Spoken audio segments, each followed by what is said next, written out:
তাহলে আগের যে ডিসিশনটা আমরা করতে চাইছি না, এখন ডেপুটি ডাইরেক্টরকে ওখান থেকে সরিয়ে দিচ্ছে আর তার স্টাফকে অন্য জায়গায় দিয়ে দিচ্ছে, ল ডিপার্টমেন্টের সঙ্গে অ্যাটাচ করছে। তাহলে এখানে যেটা মাননীয় মুখ্যমন্ত্রী তার চিঠিতে বলার চেষ্টা করেছেন যেটা ঠিক না, এটা একটা কনকক্টেড চার্জ যে এটা তুলে দেওয়া হচ্ছে। আমি আমার চিঠিতে যে পার্টিকুলার ওয়ার্ডটা ইউজ করছি সেটাই তিনি মেনশন করে বলেছেন, এটা ঠিক না। বুঝলি তো? তাহলে এখন এই চিঠিটা ঠিক, পত্রিকাওয়ালাদের নিউজটা ঠিক না, মুখ্যমন্ত্রী যে চিঠিতে যা উল্লেখ করলেন এটা ঠিক? তো এখন তো এই মিটিংটা তো মুখ্যমন্ত্রীর চেয়ারশিপে হয়েছে, হি ওয়াজ দি চেয়ারম্যান। তাহলে এটাকে কি করে আমরা অস্বীকার করবো? কাজেই জবাবে যা উল্লেখ করেছেন এটা তো সঠিক না, এটা বেঠিক। অ্যাকচুয়ালি এই যে গভর্নমেন্টের ডিসিশন যেটা আমি পড়ে শোনালাম, তারা এটাকে রাখার পক্ষে না। এবং চিফ মিনিস্টার চিঠি লিখে পড়ে বললেন আমরা তো এটাকে ফার্দার স্ট্রেংথেন করার চিন্তা করছি। অর্ডারের মধ্যে তো নাই কিছু, তাতে তাহলে উল্লেখ করা উচিত ছিল যে তাকে আমরা সরিয়ে নিচ্ছি, আমরা এটাকে নতুন করে রিঅর্গানাইজ করবো, স্ট্রেংথেন করবো। That was also not mention. এবং এই কারণে হিউম্যান ক্রাইটা উঠলো যে তার মানে প্রসিকিউশন ডাইরেক্টরেট থাকবে না। এক্সপেক্টেড রেজাল্ট দিতে না পারলেও কোনোই ইমপ্রুভমেন্ট নাই, এটাও যেমন ঠিক না, might be you are not satisfied, কিন্তু এটা থাকবে না। ডিসিশনটা এরকম হচ্ছে, এখন না করা হচ্ছে। এনিহাও গভর্নমেন্ট এখন যেটা বলছেন, চিফ মিনিস্টারের চিঠি, এটাকে আমি গুরুত্ব দিচ্ছি। এটাকে ফার্দার স্ট্রেংথেন করার জন্য নতুন করে উদ্যোগ নেওয়া উচিত। আমরা এটাই চাইছি, অন্য কিছু না, অন্য কিছু না। এই ভদ্রলোক যে ডেপুটি ডাইরেক্টর, তার নামও আমি জানি না। এবং তারপরে আমি এই যে পালিত সাহেবের চিঠি দেখলাম। তো এই পরিস্থিতিতে আমাদের বক্তব্য ছিল এটার তো উদ্দেশ্য হচ্ছে কনভিকশনের রেট বাড়ানো, সেটা করতে গেলে পরে ফল ফ্রি চার্জশিট তৈরি করতে হবে এবং কোর্টে যাতে আমাদের এপিপি পিপিরা ঠিক মতো কাজ করে তার কোঅর্ডিনেশনটা করতে হবে, এটা থাকা উচিত। এটি আমার চিঠির অনুরোধ ছিল। থার্ড পয়েন্ট হচ্ছে, তাহলে আমাদের ত্রিপুরা সরকারের তখন উচিত ছিল আপনার যে পছন্দের অফিসারটা ওখানে রেঞ্জের মধ্যে আছে, কেন হোম মিনিস্ট্রিটাকে আটকে রাখবে? ভারতবর্ষ একটা বিরাট বড় দেশ, ত্রিপুরা একটা ছোট্ট রাজ্য, এখানে তোর অফিসার এই জায়গাতে পাওয়া যাচ্ছে না। আমার অফিসারটা ওখানে কাজ করছে বছরের পর বছর, গত প্রায় 18-19 বছর যাবৎ, তাকে কেন তুমি আটকাছো? প্লিজ রিলিজ হিম। তার যদি আপত্তিও থাকে তাকে বুঝাতে হবে। এটা না করে কোর্টে গিয়ে রিল্যাক্স করার জন্য যেটা বলা, আমার চিঠির আপত্তি ছিল এটাই, অন্য কিছু না। রিল্যাক্স করলে কে হবেন কে হবেন না, that was not known to me, still I do not know. আমাদের বক্তব্য ছিল এইটা যে করা হচ্ছে তাতে একটা হার্ট বার্নিং, তাতে পুলিশের হায়ারার্কির মধ্যে একটা মানে কোর্ডিয়াল যে ব্যাপারটা, এটা নষ্ট হতে পারে এবং এতে কিন্তু একটা সংহতভাবে কাজের ক্ষেত্রে সমস্যা তৈরি হতে পারে এবং এটা আলটিমেটলি পার্কুলেট করবে। কাজে এটা করাটা ঠিক হবে না। এই পদ্ধতিটা যেটা চলে আসছে এটা মেনটেন করা হবে, এটাই। এখানে কোনো নাম ধাম, কারোর নাম টাম এই সমস্ত কিছু জানি না। এবং এই যে প্যানেল এভাবে তৈরি হয়েছে, এটা তো মুখ্যমন্ত্রীর চিঠি না আসলে আমি জানতেই পারতাম না। তো ভালোই হলো ওটা উনি দিয়েছেন। কাজে এর সঙ্গে গিয়ে কেটিডি সিং যেভাবে যুক্ত হলো, এটা ঠিক হলো না। আমি এই কারণে তথ্যটা দিলাম। He is no more, anyhow he has been referred. কাজেই ব্যাকগ্রাউন্ড টাইম। তারপরে এখানে আসলো নাগরাজ। নাগরাজ আমাদের ত্রিপুরার ক্যাডার। এখন তো ওই যে ক্যাডারটা মণিপুর ত্রিপুরা ক্যাডার আমরাই ফার্স্ট রেস করি, কিন্তু কেন ত্রিপুরা একটা ফুল ফ্লেজেড স্টেট, তাকে অন্য রাজ্যের সঙ্গে তুমি অ্যাটাচ করে রাখছো, তার ক্যাডার আলাদা করো। এবং আমাদের মতো মণিপুরও বললো যে আমাদের ক্যাডার আলাদা করো। একবো বলে আরেকটা ক্যাডার আছে, 3-4 স্টেট মিলে, তারাও তুলতে আরম্ভ করলো। তারপরে কিন্তু গভর্নমেন্ট অফ ইন্ডিয়ার টনক নড়লো এবং তারা বললো আস্তে আস্তে ইন্ডিপেন্ডেন্ট ক্যাডার আমরা করে দেবো। তো বাই দ্যাট টাইম তো ক্যাডার চেঞ্জ হয়ে গেলো, আমাদের যে প্রস্তাবগুলি তারা মেনে নিল, আলাদা হয়ে গেল। 11/6/2020 a meeting was held in the conference hall number 1 of Secretariat under the chair of Honorable the Chief Minister, Government of Tripura, regarding improvement of criminal justice system in our state, wherein Honorable the Law Minister এই দুটো লিখে এখানে sentence শেষ করলো। এটা incomplete মনে হচ্ছে। যাই তারপরে বলছে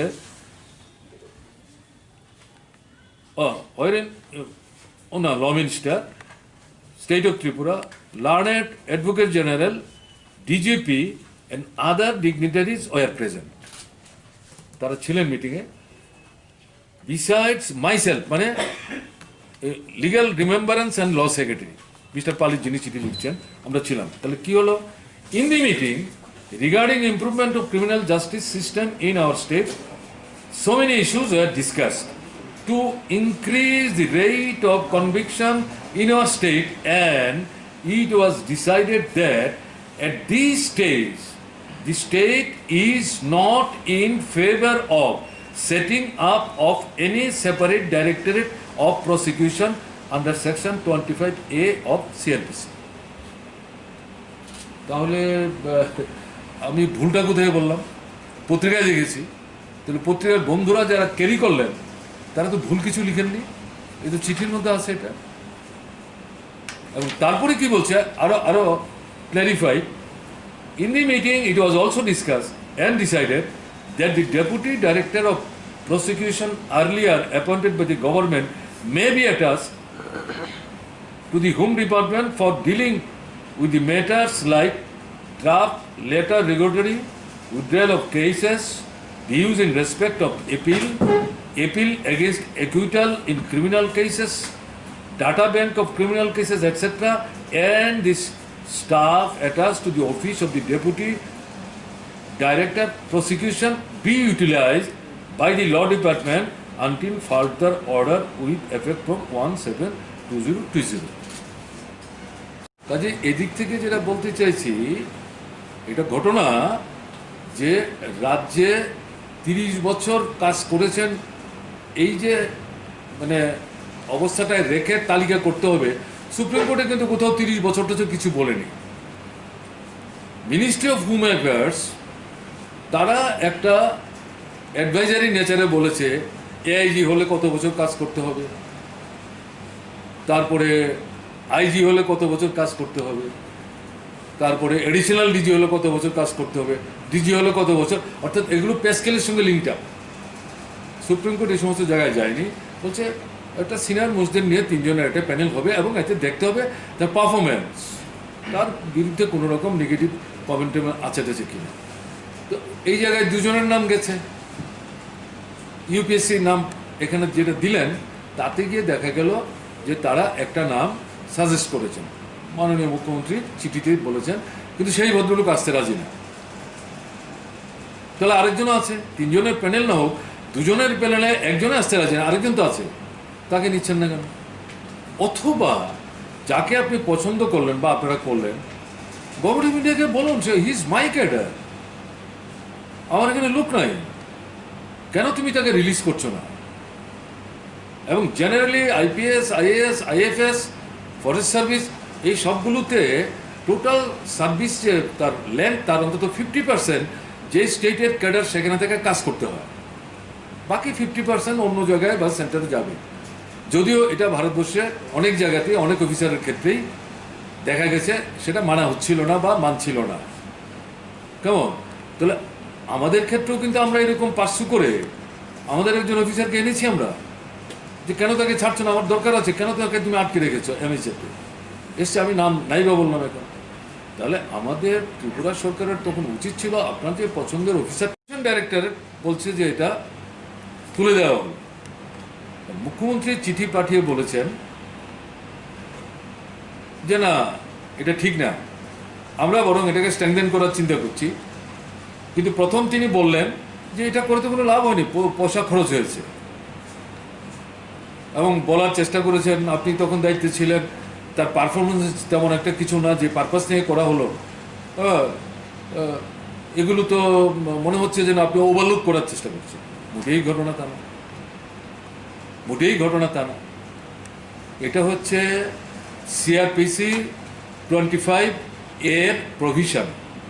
তাতে তারা বলল এই যে কনভিকশনের রেট বাড়াবার জন্য, ইন দি মিন হোয়াইল আমাদের গভর্নমেন্ট থাকার সময় তখন তাকে আমরা ইলেকশন ওয়াজ অফিং, তাতে মামলা যেহেতু চলছে আমাদেরই মনে হয়েছিল তাকে ডিজির মতো জায়গায় রেখে ইলেকশন করতে যাওয়া ঠিক হবে না।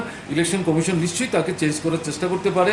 হঠাৎ করে কাউকে যদি এনে বসিয়ে দেয়, ইলেকশন তো একটা ইম্পর্টেন্ট ব্যাপার, কী করে তিনি এটা চালাবেন? কাজে এই জায়গায় তাকে শিফট করে আরেকজন অফিসার এনে এখানে দায়িত্ব দিতে হবে। কিন্তু 2017 কোন এক সময়ে হায়দ্রাবাদ সিবিআই কোর্ট তাকে একুইটাল দিয়ে দিল এবং তার বিরুদ্ধে বা তার সঙ্গে যারা তাদের কারোর বিরুদ্ধে অভিযোগগুলি সেখানে এস্টাবলিশড হলো। এটাও কিন্তু ঘটনা। কিন্তু তারপরেও আমরা আমাদের যাকে পরবর্তী সময় ডিজির দায়িত্ব দিলাম, সেই দায়িত্ব থেকে তাকে আমরা সরাইনি, তিনি ইলেকশন কন্ডাক্ট করেছেন। তাহলে এই যে বিষয়টা আসলো, এটা তো ফেভার না। চিঠিটা যেভাবে উপস্থিত করা হলো তাতে মনে হচ্ছে যেন আমরা দুজনকে ফেভার করেছি, ওটাই কিন্তু ঘটনাটা। তাহলে আগের ক্ষেত্রে হচ্ছে 2006-এর আগের ঘটনা, তাতে এই সমস্ত বিষয়গুলি নাই। এটা হচ্ছে অনেক পরে, তাতে 30 বছরের নিচেরও প্রশ্ন নাই, কিন্তু প্রভিশনাল ব্যাপারটা। কাজে এই জায়গাতে কনফিউশন যাতে না হয়, কেউ জিজ্ঞেস করছিলেন, বলছিলাম ঠিক আছে আসুন না, চিঠিটা আসলে পরে দেখা যাবে, কথা বলা যাবে। আপনারা আসলেন, এই প্রশ্ন তুললেন, তার জন্য এই বিষয়টা ক্লিয়ার করলাম। এবং এটা পাবলিকের কাছে যাওয়া দরকার, নাহলে এটা ভুল ধারণা হবে আমাদের সম্পর্কে। এক হতে পারে সম্মানীয় মুখ্যমন্ত্রীকে এই ডিটেলটা যাদের জানানো উচিত ছিল তারা সেভাবে জানিয়েছেন কিনা। যদি না জানান, ওনার পক্ষে ব্যাপারটা চট করে বোঝা একটু সমস্যা হতেই পারে। কেমন না, সবে মাত্র উনি দায়িত্ব নিচ্ছে, অফকোর্স এক বছর তো 2.5 বছর প্রায় হয়ে গেল। এই হচ্ছে একটা বলেছেন, কেমন না, আমার কথাটা বললে পরে অনেকটা হয়তো এরকম হয়ে গেলেও যেতে পারে। যে আমি তো স্টিক করছি আমার পজিশন, এবং উনি যে কাউন্টার করার চেষ্টা করছিলেন, তার করার উদ্দেশ্য হচ্ছে ওনার স্ট্যান্ডটাকে উনি ডিফেন্ড করছেন। কাজে এই জায়গায় দাঁড়িয়ে আমি আমার চিঠিতে যে বিষয়বস্তু তথ্য উপস্থিত করে আমি তো সেই জায়গাটা স্টিক করছি, তাহলে এর থেকে মানে ইনফারেন্সটা আপনি ড্র করবেন না। মুখ্যমন্ত্রী যখন প্রথম দায়িত্ব নিয়েছিলেন, এখন যিনি মুখ্যমন্ত্রী আছেন বিপ্লব কুমার দেব, তিনি একটা কথা বলেছিলেন যে মানে পূর্বতন বাম জমানাতে যে সমস্ত অ্যালিজেড রাজনৈতিক সন্ত্রাসী ঘটনা ছিল সেগুলো তিনি বলছিলেন যে মুখ্যমন্ত্রী জানেন না এমন কোনো কিছু রাজ্যে হতে পারে না, এটা হতেই পারে না। উনি নিজেই বলেছিলেন কথা। আপনি যেটা বললেন যে তাকে বোঝানো হয়নি বা হয়তো নাও বোঝানো হতে পারে, তো সেটা কি উনি মানে উনি তার কথা ধরলেই মুখ্যমন্ত্রী জানেন না হতে পারে না, উনি কি সত্যি জানেন বা জেনে কোনোভাবে লঘু করছেন বিষয়টাকে, গুরুত্ব কোনো কারণে দিতে চাইছেন না, এমন কি হতে পারে, কি বলবেন?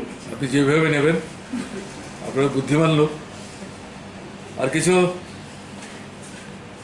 Thank you all. তারপরে প্রকাশ সিং বলে যে ভদ্রলোক, তিনি সুপ্রিম কোর্টে যান, যে কী ব্যাপার, কমিশন হলো, রিপোর্ট দিল, এতে ধুলাবালি জমছে, কেন গভর্নমেন্ট এটা কার্যকরী করছে না, এই নিয়ে মামলা চলল। সেই মামলার রায় বেরোলো 2006-এ। তাতে গিয়ে সুপ্রিম কোর্ট বিভিন্ন রাজ্যে কথা শুনবার চেষ্টা করেছে, তাদের কিছু অবজারভেশন আছে, সব মিলিয়ে কিছু কিছু নির্দেশাবলী তখন বেরিয়ে আসে। তাতে গিয়ে এই যে ডিজি অ্যাপয়েন্টমেন্টের প্রশ্ন, যে প্যানেল ইত্যাদি প্রশ্নটা আসলো, এটার ব্যাকগ্রাউন্ড হচ্ছে এটা। এখানে দেখা গেল আমাদের মুখ্যমন্ত্রী মহোদয় তিনি তাদের অবস্থানটা ডিফেন্ড করতে গিয়ে বলেন, আপনার সময় তো কেডিডি সিংকে আপনি নিয়েছেন, তাহলে আপনি এটা ভুলে গেলেন। যদিও পত্রিকা, কোনো একটা পার্টিকুলার পত্রিকা তাদের মতো করে ক্যাপশন করেছে। ঘটনা তো এটা সঠিক রেফারেন্স হলো না, কারণ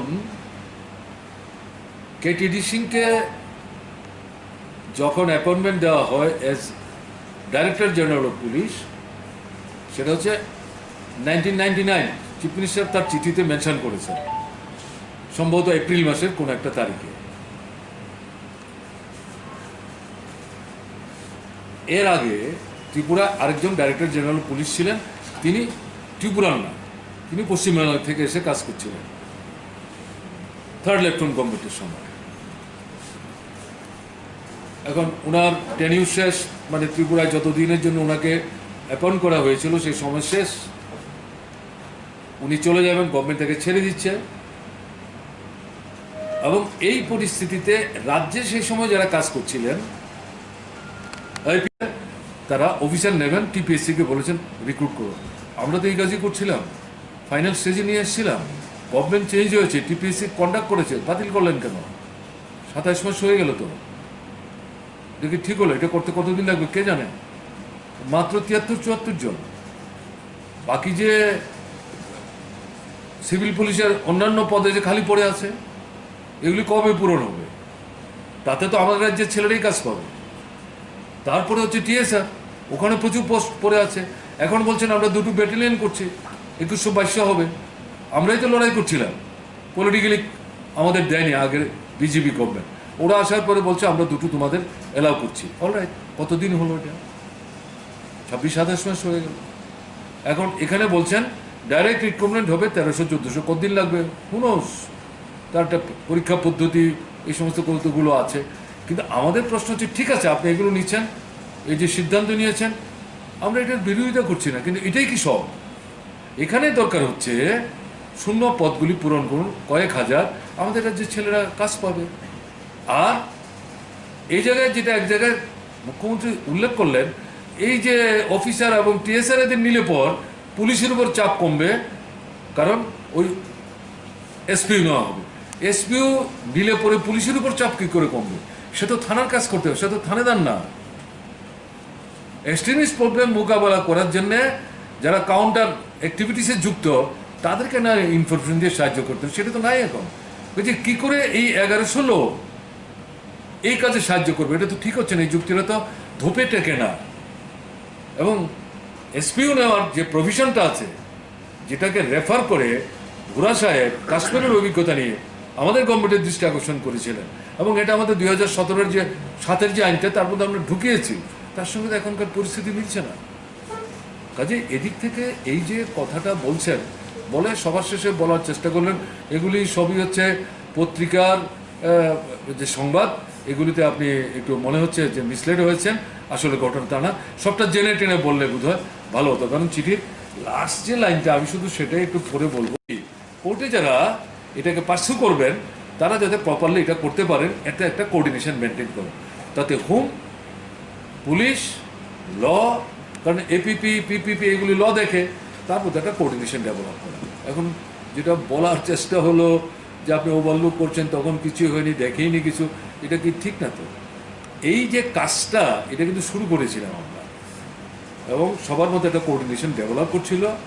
এবং এটা ঘটনা, কনভিকশন রেট আমাদের রাজ্যে কম ছিল, অনেক রাজ্যেই কম আছে, কিন্তু আস্তে আস্তে কনভিকশন রেট একটু একটু করে হলো বাড়ছিল। কোনো বছর বেড়েছে, কোনো বছর আবার কমেছে, আবার বাড়ছে, এই একটা অবস্থার মধ্যে দিয়ে যাচ্ছিল। এবং এটা ঘটনা, প্রসিকিউশন ডাইরেক্টরেটটাকে যেভাবে স্ট্রেংথেন করার জন্য স্টাফ দরকার, এক্সপিরিয়েন্স, অভিজ্ঞ, যাদের থেকে নিতে হবে, সেই ধরনের লোক আমাদের নাই। কিন্তু এরা যারা কাজ করছেন, এরাই আস্তে আস্তে সিনিয়রিটি আর্ন করে ওখানে যে পৌঁছে যাবেন না, ঘটনা তা না। আর অ্যাডভোকেটদের মধ্যে যারা কাজ করছেন, প্র্যাকটিস করছেন, তাদের থেকে সেই লোক কিন্তু আসতে পারে।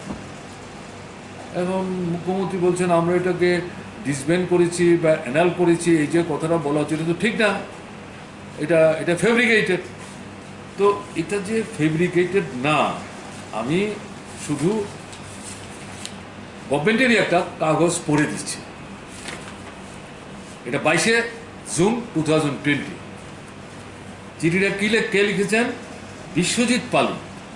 তিনি কে? তিনি এলআর অ্যান্ড সেক্রেটারি ল, দুটো পোস্টে একজনই হোল্ড করেন। তিনি প্রিন্সিপাল সেক্রেটারি হোমকে লিখেছেন, subject communication of the decision taken in the meeting held on 11/6/2020 at conference hall number 1. আচ্ছা স্যার, আই উড লাইক, আমি বিস্তৃত যাচ্ছি না।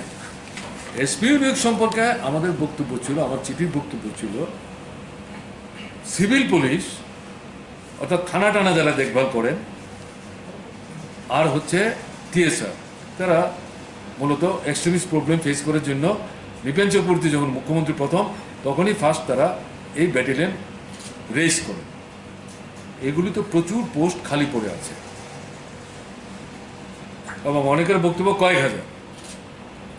আমাদের বক্তব্য ছিল এই খালি পোস্টগুলো পূরণ করুন, এটা না করে এসপিইউ করছেন কেন? এসপিইউ তো পুলিশের কাজ করতে পারবে না, টিএসআর এর কাজ করতে পারবে না। শূন্যপদগুলি পূরণ করুন। এসপিইউ ত্রিপুরাতে করেছিলাম, ভিএল বোরা প্রস্তাব দিয়েছিলেন এক্সট্রিমিস্ট প্রবলেম, আমাদের লোক কম, সেন্ট্রাল কাছে যা দাবি করছি সেই ধরনের সিকিউরিটি ফোর্স দিতে পারছে না, তখন এক্সট্রিমিস্ট প্রোন যে ডিস্ট্রিক্ট বা যে থানা সেই এলাকাতে ওই এলাকার ছেলে ডিএম এসপি আলোচনা করে তালিকা করে গভর্নমেন্টের অ্যাপ্রুভাল নিয়ে অ্যাপয়েন্ট করবেন। তারা সিকিউরিটির কাজের জন্য যারা যুক্ত তাদেরকে হেল্প করবেন, এক্সট্রিমিস্টদেরকে কী করে কন্টেইন করা যায়, মোকাবেলা করা যায়, কনফ্রন্ট করা যায়। এখন তো এক্সট্রিমিস্ট প্রবলেম নাই, এই সমস্যাটা নাই। কাজে এই জায়গাতে কিন্তু জেনারেল ল অ্যান্ড অর্ডার তো ডিটোয়েট করছে, খুন খারাপি বাড়ছে, বেওয়ারিশ লাশ পাওয়া যাচ্ছে, মেয়েদের উপর আক্রমণ বাড়ছে, এই সমস্ত ঘটনা ঘটছে, চুরি ডাকাতি বাড়ছে। কাজে এতে তো পুলিশকে স্ট্যান্ড করা দরকার এবং টিএসআর, এটা আমাদের একটা গর্বের বিষয়, এটাকে উইক করা উচিত না। তো এই জায়গায় আমাদের চিঠির উদ্দেশ্য ছিল যে এটা ফিল আপ করুন। এদের নিয়ে আপনি যদি পুলিশ টিএসআর এর কাজ করার চিন্তা করেন ভুল হবে। যে পারপাসে তাদের নেওয়া হয়েছিল সেটা তো এই মুহূর্তে এটা আর ডিজার্ভ করে না, দরকার নাই। আমাদের রাজ্যে তো এখন এক্সট্রিমিস্ট প্রবলেম আসছে সেরকম নাই। তাতে গিয়ে উনি জবাব দিলেন যে না, আমরা নিচ্ছি না, পুলিশ নিচ্ছি না বা টিএসআর নিচ্ছে না, ঠিক না। পুলিশের দেখা গেল তিনি বললেন 73 জন আর্মড এবং আনার্ড ব্রাঞ্চে তারা অফিসার নেবেন, টিপিএসসিকে বলেছেন রিক্রুট করো। আমরা তো এই কাজই করছি। ইন্টারভিউ করার ক্ষেত্রে ল ডিপার্টমেন্ট এবং ওনার একটা গুরুত্বপূর্ণ ভূমিকা ছিল। হাওয়ার তো আমাদের এটাতে প্রসিকিউশন ডাইরেক্টরেটের কোনো প্রভিশন নাই, কিন্তু যে কনভিকশন রেট বাড়াতে হবে, প্রসিকিউশন সিস্টেম ইমপ্রুভ করতে হবে, এ নিয়ে নানা কথা আছে। তো এটাকে ফার্দার স্ট্রেংথেন করার জন্য আমরা তখন ঠিক করলাম যে আমরা ওই সিআরপিসি 25A এটাকে কাজে লাগিয়ে আমরা এই ডাইরেক্টরটা বসাবো।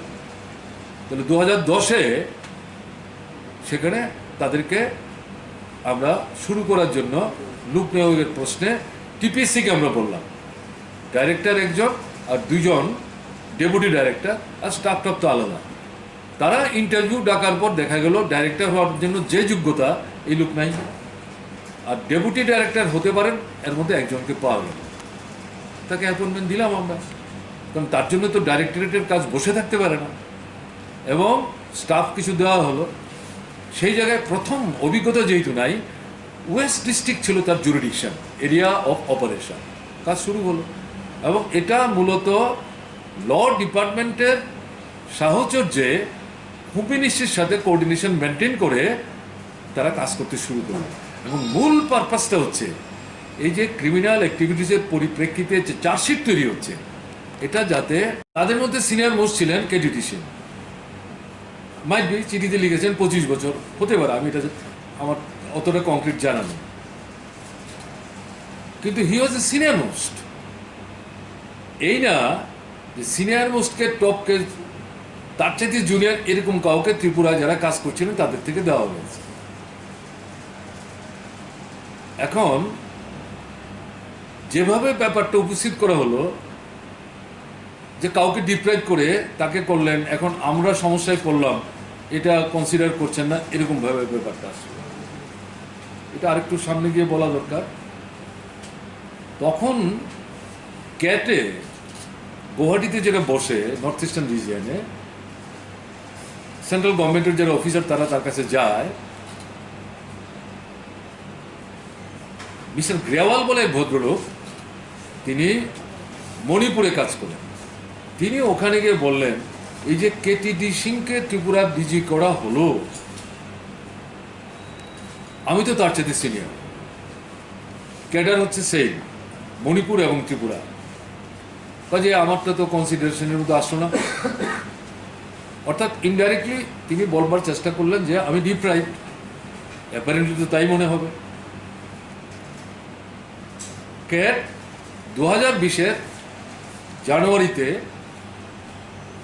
তার যে মতামত এবং নির্দেশ দিলেন স্টেট গভর্নমেন্টকে, আগামী 3 মাসের মধ্যে প্রপার প্রসিডিউর ফলো করে আপনারা ডিজিপি নিয়োগের জন্য নতুন করে উদ্যোগ নিন। তাদের ব্যাপারটা ক্লিয়ার হয়ে গেল।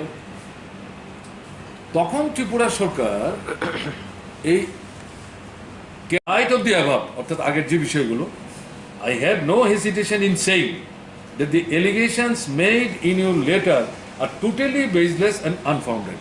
আমি এতক্ষণ যা বললাম তা কি মনে হলো? তা তো মনে হলো না, আমি তো সবগুলো তথ্য দিয়ে বললাম।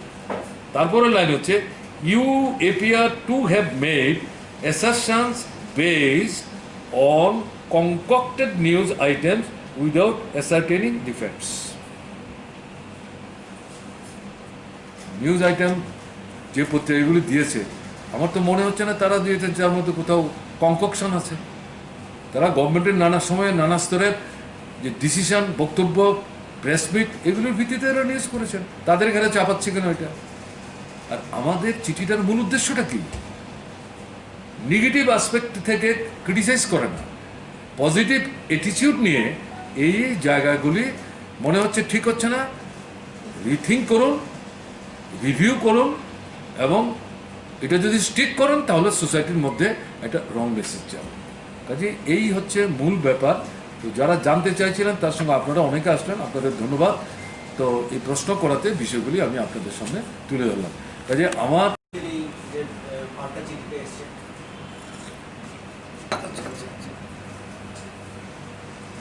মুখ্যমন্ত্রীর চিঠিটা আমি পেয়েছি কালকে সন্ধ্যায়, আর আগরতলা থেকে প্রকাশিত হয় প্রাত্যহিক দৈনিক দুটোতে আমি কালকে সকালবেলা যখন পত্রিকা পড়ি তখন আমার চোখে আসে। চিঠিটা না পাওয়া পর্যন্ত তো চট করে কিছু বলা ঠিক না। আমিও যে চিঠিটা প্রেসে দিয়েছি, মুখ্যমন্ত্রীর কাছে দেওয়ার পরে, রিচ করার পরে আমাদের চিঠি রিলিজ হয়েছে, কারণ ইস্যুগুলি পাবলিক ইস্যু হয়ে গেছে।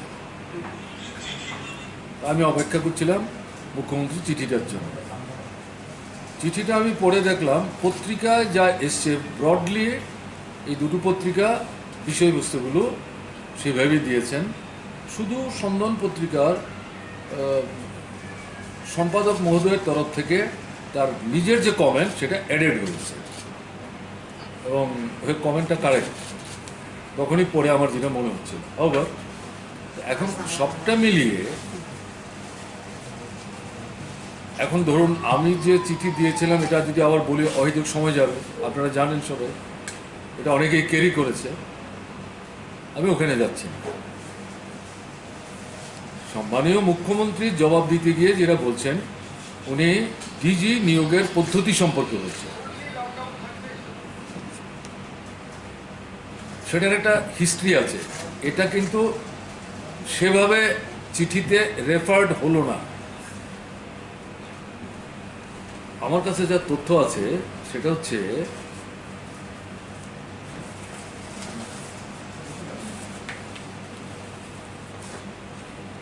ন্যাশনাল পুলিশ কমিশন তৈরি হয়েছিল 1977।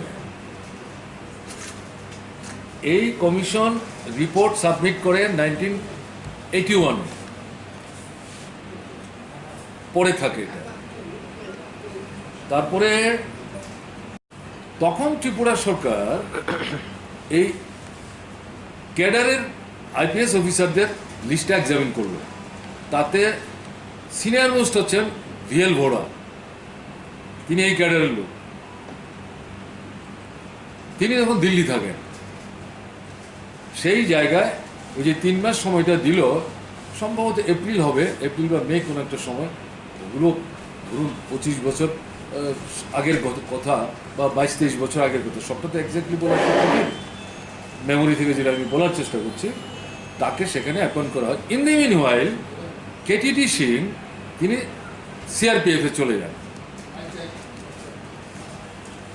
তাহলে এই যে কথাটা বলা হলো, কেটিডি সিং এর 25 বছর থাকাকালীন সময়ে তাকে করলেন, আর আমাদের যে প্যানেলটা তৈরি করলো ইউপিএসসি, যেটা করার নির্দেশ হচ্ছে সুপ্রিম কোর্টের, তাতে 3 জনের একটা তালিকা তৈরি করতে বলা হলো। তাতে তালিকাতে আসলো 2টো নাম এই 30 বছর জনের মধ্যে। আমরা যাকে নিতে চাইলাম তিনি আসতে চাইলেন না বা গভর্নমেন্ট অফ ইন্ডিয়া তাকে ছাড়তে চাইল না, এটা একজনের প্যানেল হয়ে গেল। তখনই আমরা বললাম যে তোমরা এটা একটু রিল্যাক্স করো আমাদের জন্য। তাহলে এর সঙ্গে কেটিডি সিং এর প্রশ্নটা কোত্থেকে আসলো? এটা তো 2006-এর সুপ্রিম কোর্টের রায়ের ভিত্তিতে। কেটিডি সিং এর অ্যাপয়েন্টমেন্ট তো আপনার 1999-এ, কাজে এটার সঙ্গে তো এটা রিলেটেড না। কেটিডি সিং এর পরে কিন্তু এসে আবার ডিজি হয়েছে এবং কর্মরত অবস্থায় তো দুর্ভাগ্যজনকভাবে তিনি মৃত্যু মুখে পতিত হন অসুস্থ হয়ে। আমাদের আমরা কিন্তু ত্রিপুরাতে এটা করলাম 2007-এ, আমরা ত্রিপুরাতে পুলিশ অ্যাক্ট করলাম। ওই 2006-এর যে রায় বেরোলো সুপ্রিম কোর্টের যে মামলার কথা বললাম, ফার্স্ট তারা বলেছে প্রত্যেক স্টেট তার নিজস্ব পুলিশ অ্যাক্ট করুক। ফার্স্ট অ্যাক্ট ত্রিপুরা নিয়ে বেরোলো এবং আমাদের এটা যখন বেরোলো, এটা ভারতবর্ষের বহু রাজ্য আমাদের থেকে চেয়ে নিয়েছে এবং কিছু কে কোন সেটি থাকবেন ঠিক করে নিয়েছে, নাগরাজ ত্রিপুরা। এখন নাগরাজের যখন প্রমোশনের প্রশ্ন আসলো, আইজির পরে এডিজি, তারপরে ডিজি হবে, তখন দেখা গেল যে তার বিরুদ্ধে একটা মামলা চলছে। তার আয়ের চেয়ে তার মানে যে জমার টাকা বেশি, এই নিয়ে একটা মামলা হয়েছে। এতে সিবিআই মামলা চলছে এবং এমএইচএ যেহেতু তারা সেন্ট্রাল গভর্নমেন্টের অফিসার, তারা একটা প্রসিডিং ড্র করছে। কিন্তু এগুলি আমরা কিছু জানি না। সে ত্রিপুরাতে কাজ করছে, ত্রিপুরা ক্যাডার, তোমরা এরকম একটা ড্র করছো মামলা, হয়তো করতেই পারো। আমাদের কাছে জিজ্ঞেস করা উচিত ছিল, কেউ আমাদের জিজ্ঞেস করেনি। অলরাইট, উনি যখন তার প্রমোশনের প্রশ্নে গভর্নমেন্টকে অ্যাপ্রোচ করলেন, আমরা তখন এই জিনিসগুলি দেখার পর বললাম যে তোমার বিরুদ্ধে একটা মামলা চলছে, until and unless it is cleans, কি করে তোমাকে আমরা প্রমোশন দেব? তখন কাগজপত্র আসতে শুরু করলো আমাদের কাছে। তাতে গিয়ে দেখা গেল এই ধরনের একটি মামলা দিল্লিতে প্রমোশনাল জোন, ডিজি জোনের মধ্যে চলে এসছেন, এই একজন আইপিএস অফিসারের বিরুদ্ধে চলছে। সেই জায়গাতে দেখা গেল প্রভিশনালি তিনি অ্যাপয়েন্টমেন্ট পেয়েছেন এবং এরকম মামলা সুপ্রিম কোর্টে যাওয়ার পরে সুপ্রিম কোর্ট একটা ভার্ডিক্ট দিয়েছে যে প্রমোশনাল জোনে যদি কোনো অফিসার চলে আসে এবং তার বিরুদ্ধে যদি কোনো মামলা থাকে, সেই মামলাটা চার্জশিট সাবমিট করার পর 2 বছরের মধ্যে যদি শেষ না হয়, অনন্তকাল তো এটা চলতে পারে না। শেষ হচ্ছে না যদি দেখা যায় যার বিরুদ্ধে মামলা অভিযুক্ত তার কোনো দোষ নেই, মামলাটা যারা চালাচ্ছেন তাদের কারণে শেষ হচ্ছে না, তাহলে ওয়াই হি শুড সাফার? কাজে তাকে প্রভিশনালি তোমরা প্রমোশন দাও। মামলা শেষ হয়ে গেলে পর যদি দেখা যায় যে সে দোষী সাব্যস্ত হয়েছে, তাহলে প্রমোশনের সুযোগ সে এনজয় করতে পারবে না, সে ডিমোটেড হবে। কিন্তু তাকে এভাবে আটকে রাখা যাবে না। এই কাগজ আসলো আমাদের কাছে, দিল্লি গভর্নমেন্টের এই অভিজ্ঞতা আমরা নিলাম, ডিইউপিটির কাছ থেকে আমরা ওপিনিয়ন চাইলাম, তারপরে এই যে সিবিআই তাদের কাছে আমরা জানতে চাইলাম। সবাই মিলে বলল এটা মামলা চলছে, কাজে এটা শেষ না হওয়া পর্যন্ত তো সমস্যা আছে, কিন্তু যদি তোমরা তাকে দিতে চাও। আমরা যখন দিল্লির রেফারেন্সটা দিলাম, দিল্লিতে তো এরকম দিয়েছে, এক যাত্রা তো পৃথক হয় না, সে তো আইপিএস ক্যাডার, গভর্নমেন্ট অফ ইন্ডিয়ার ক্যাডার, সেও আইপিএস গভর্নমেন্ট অফ ইন্ডিয়ার ক্যাডার, তারটা যদি আমি না করি তাহলে তো এটা আমাদের বিরুদ্ধে একটা অভিযোগ হয়ে যাবে। তখন এই প্রশ্নটা আসলো, ইয়েস, তাকে করতে গেলে প্রভিশনালি করতে। ওই সংবাদপত্রের নিউজ পড়ার পর একটা মন গড়া ধারণা নিয়ে লেখা না, আমি চিঠি দিয়ে বিষয়গুলি উল্লেখ করেছি, ফ্যাক্টস দিয়ে আমি ফার্দার এটাকে এখানে রিএস্টাবলিশ করছি এবং আমার চিঠির বিষয়বস্তু আমি এখনও মনে করছি এটা সঠিক। আমি আবারও অনুরোধ করব মুখ্যমন্ত্রী মশাইকে, তাকে যারা ব্রিফ করেছেন সঠিকভাবে করেননি, উচিত, তাদের উচিত, কারণ মন্ত্রীরা তো সব জেনে এসে মন্ত্রী হন না, আর মন্ত্রী হলেই সব জিনিস জানবেন এটা নাও হতে পারে। কাজেই অফিসার যারা, তাদের দায়িত্ব হচ্ছে সবটা জিনিস বুঝিয়ে তারপরে আলাপ আলোচনা করে সিদ্ধান্ত গ্রহণ করা। এটা না করে অফিসারদেরও উচিত না মিনিস্টারদেরকে মিসলেড করা। কাজেই আমি তো ওইটাই স্টিক করছি এবং অনুরোধ করব যে ডিসিশনগুলি দয়া করে রিভিউ করুন। এই আমরা তো অন্য কিছু চাইছি না, এবং এখন পর্যন্ত অপোজিশন হিসাবে আমরা তো ডিস্ট্রাকটিভ কোনো স্ট্যান্ড নিচ্ছি না, always inside assembly outside constructive attitude নেওয়ার চেষ্টা করছি, ভুলকে ভুল বলছি, সঠিক যেটা তার বিরুদ্ধে তো আমাদের কোনো বক্তব্য নাই। কাজে এই হচ্ছে বক্তব্য। Thank you all. আমরা এই দায়িত্বটা দিলাম, কিন্তু কোর্টের মামলা শেষ হওয়ার পর যদি দেখা যায় রায় তোমার বিরুদ্ধে গেছে, তাহলে কিন্তু তুমি ডিমোটেড হয়ে যাবে এবং এই প্রফেশনাল এভিনিউজটাকে এনজয় করে তোমার সিনিয়রিটি স্কেল টেল যাই এগুলো কোনো কিছু কিন্তু তুমি পাবে না। He have to accept it, কারণ তার সামনে অন্য কোনো বিকল্প নাই। সে বলছে অলরাইট, আমার তো তাতে কোনো আপত্তি নেই, আমি তো এইভাবেই চাইছি। অ্যাকর্ডিংলি আমরা তাকে বাছাই করে নিয়েছি এবং যখন করা হয় তখন রং মেসেজ না যায়। সেকেন্ড হচ্ছে ডাইরেক্টরেট অফ প্রসিকিউশন পত্রিকায় বেরোলো, আমি পত্রিকায় দেখলাম ডিজিপির ক্ষেত্রে যেটা সেটাও পত্রিকায় বেরোলো, আমি রেফারি করেছি।